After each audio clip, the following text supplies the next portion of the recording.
Hello friends, welcome to kitchen art. Friends, શિયાળો પૂરો થાય તેની પહેલાં આ મીઠાઈ ચોક્કસથી તમે ઘરે બનાવી લેજો.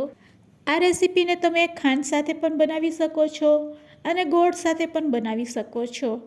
તો ફ્રેન્ડ્સ, જો તમે આ રીતે ક્યારેય આ મીઠાઈ ટ્રાય ન કરી હોય તો આ શિયાળામાં ચોક્કસથી ટ્રાય કરજો. જો પહેલીવાર બનાવતા હોય તો વિડીયોને એન્ડ સુધી જરૂરથી જોજો, કારણ કે જો તમે પરફેક્ટ માપ સાથે આ રેસીપી ટ્રાય કરશો તો મારી ગેરંટી છે કે પહેલી જ વારમાં તમારી આ મીઠાઈ એકદમ પરફેક્ટ બનશે અને બધા તમારા વખાણ કરશે. તો ચાલો રેસીપી શરૂ કરીશું. રેસીપી સારી લાગે તો લાઈક અને શેર કરજો. મારી ચેનલ ઉપર નવા હોય અને મારી ચેનલને હજુ સબસ્ક્રાઈબ ન કરેલ હોય તો સબસ્ક્રાઈબ કરી બાજુનું બેલ બટન દબાવવાનું ભૂલશો નહીં, જેથી કરીને તમને મારા નવા વિડીયોનું નોટિફિકેશન મળતું રહે. તો અહીં આપણે અડદની દાળનો લોટ લેશું. ફોતરા વગરની દાળને તમે ઘરે પણ દળીને લોટ તૈયાર કરી શકો છો. તો મેં 500 ગ્રામ જેટલો લોટ લીધેલો છે. હવે વઘારિયામાં આપણે ઘી લેશું 4 ચમચી અને 4 ચમચી આપણે દૂધ લેવાનું છે. બસ હવે આ બંનેને આપણે મિક્સ કરીને નવશેકું ગરમ કરી લેશું. નવશેકું ગરમ કર્યા પછી અહીંયા આપણે લોટને મિક્સિંગ બાઉલમાં લઈ લેશું અને લોટને મિક્સિંગ બાઉલમાં લીધા પછી નવશેકું ગરમ કરેલા આ મિશ્રણને હવે આપણે લોટમાં એડ કરશું. અહીંયા લોટમાં આપણે ધાબો દેવાનો છે, તો અહીંયા આપણે બધું મિશ્ર છે એ એકસાથે એડ નહીં કરશું. આ રીતે ચમચીથી થોડુંક મિશ્ર એડ કરશું અને લોટમાં ધાબો દેવાય તે રીતે આપણે લોટમાં તેને મિક્સ કરી લેશું. તો અહીંયા આપણે હાથેથી આ મિશ્રણને લોટ સાથે મિક્સ કરવાનું છે અને આ રીતે મિક્સ કરીને ફરીથી આપણે જરૂર લાગે તો આપણે જે રેડી કરેલું મિશ્ર છે તે તેમાં એડ કરવાનું. તો ફ્રેન્ડ્સ, હવે હું બધું મિશ્ર છે તે તેમાં એડ કરી દઈ, કારણ કે આપણે ચોક્કસ માપ સાથે મિશ્ર લીધેલું છે. એટલે બધું મિશ્ર આપણે એડ કરી દઈશું એટલે લોટમાં આ રીતે બાઇન્ડિંગ આવી જશે. તો લોટમાં સરસ મોણ લાગી ગયું છે કે નહીં તેને તમે આ રીતે હાથમાં મુઠ્ઠીમાં લઈને ચેક કરી શકો છો. મુઠ્ઠીમાં લોટ બંધાઈ જાય અને છૂટો પડી જાય એટલે સમજવાનું કે પરફેક્ટ આપણું મોણ દેવાઈ ગયું છે. તો લોટમાં ધાબો દેવા માટે હવે આપણે લોટને આ રીતે દબાવીને 15 મિનિટ માટે રેસ્ટ આપીશું. 15 મિનિટ પછી આપણે લોટને ચેક કરીશું.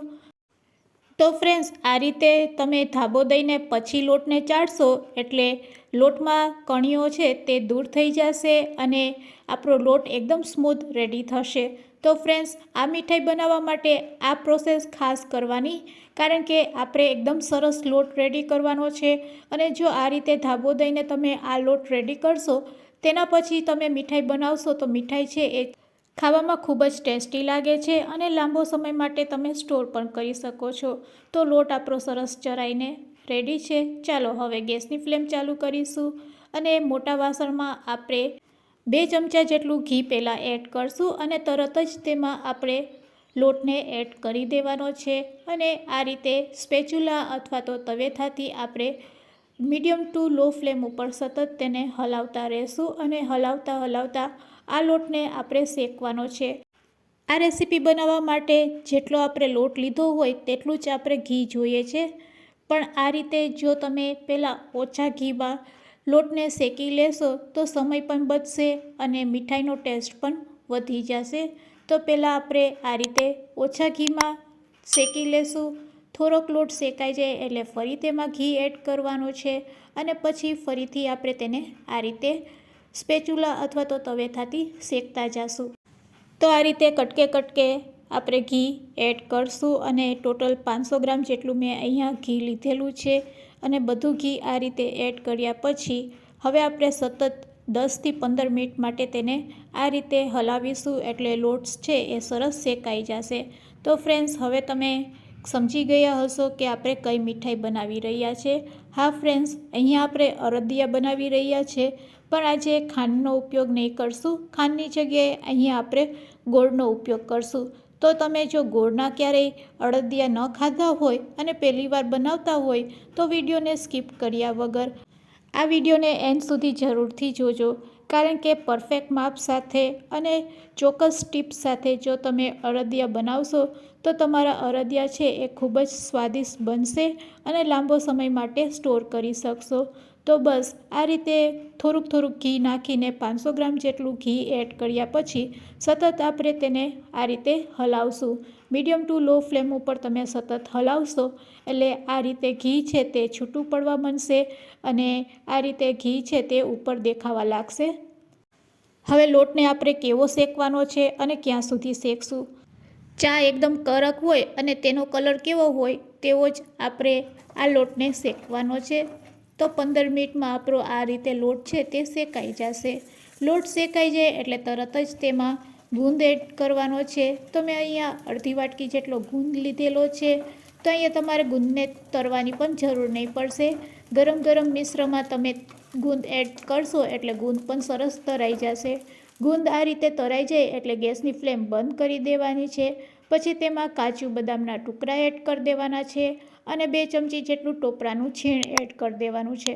આ મિશ્રણને આ રીતે મિક્સ કરી લેવાનું છે અને પછી તેમાં એડ કરવાનો છે સૂંઠ પાવડર અને તૈયાર રેડીમેડ બજારમાં જે મસાલો મળે છે અડદિયાનો તે એડ કરી દેવાનો છે 2 ચમચી. બસ હવે ફરીથી આપણે તેને પણ મિક્સ કરી લેશું. તો અહીંયા આપણા અડદિયા રેડી છે. હવે આ મિશ્રણને આપણે થોડુંક ઠંડુ થવા દેશું અને આ રીતે થોડુંક ઠીક થાય પછી તેમાં આપણે ગોળ એડ કરશું. અડદિયા મીઠા હોય તો જ ભાવે ને, તો ગોળ અહીંયા આપણે એડ કરવાનો છે. હવે તમે કહેશો કે ગોળ કેટલો લીધો છે, તો 500 ગ્રામ લોટની સામે આપણે 400 ગ્રામ જેટલો ગોળ લેવાનો છે અથવા તો 1 વાટકી જેટલો તમારે ગોળ એડ કરી દેવાનો છે. અને મિશ્રણ થોડુંક ગરમ છે એટલે ગોળ પણ સરસ આ રીતે ઓગળી જશે અને મિશ્ર સાથે મિક્સ થઈ જશે. હવે આ મિશ્રને આપણે થોડીક વાર માટે ઠંડુ થવા દેશું. ઠંડુ થયા પછી મિશ્ર આ રીતનું ઠીક થઈ જશે અને પછી તેમાંથી તમે આરામથી અડદિયા બનાવી શકો છો. જો તમારે હાથેથી અડદિયા ન બનાવવા હોય તો આ મિશ્રને તમે થાળીમાં પણ ઠારી શકો છો અને પછી તેના ટીકરા બનાવી શકો છો.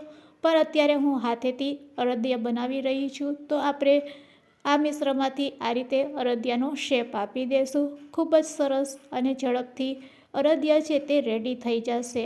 અને ફ્રેન્ડ્સ એટલા સરસ ટેસ્ટી બન્યા છે કે વાત ન પૂછો. ગોળના અડદિયા તમે જો ક્યારેય ટ્રાય ન કરેલ હોય તો એકવાર ચોક્કસથી ટ્રાય કરજો. મારી બતાવેલી ટિપ્સ સાથે જો તમે આ અડદિયા બનાવશો તો એકદમ પરફેક્ટ બનશે અને ખાવામાં પણ ખૂબ જ મજા પડશે. તો ફ્રેન્ડ્સ આજની રેસીપી અને આજની શીખવાડેલી ટિપ્સ તમને કેવી લાગી તે મને કમેન્ટ્સમાં જરૂરથી કહેજો. મારી ચેનલને હજુ સબસ્ક્રાઈબ ન કરેલું હોય તો સબસ્ક્રાઈબ કરી લેજો. વિડીયોને એન્ડ સુધી જોયો હોય તો એક લાઈક જરૂરથી આપજો. આ અડદિયાને હવે આપણે ટોપરાના છીણથી ગાર્નિશ કરીશું. તો રેડી છે અડદિયા. આને તમે લાંબો સમય માટે સ્ટોર પણ કરી શકો છો. અને હા, શિયાળો પૂરો થાય તેની પહેલાં ચોક્કસથી આ રીતે અડદિયા બનાવી લેજો. તો ફ્રેન્ડ્સ આજની રેસીપી સારી લાગી હોય તો તમારા ફ્રેન્ડ્સ, મિત્ર અને ગ્રુપમાં શેર કરવાનું ભૂલશો નહીં. Thanks for watching. ફરી મળીશું એક નવી રેસીપી સાથે.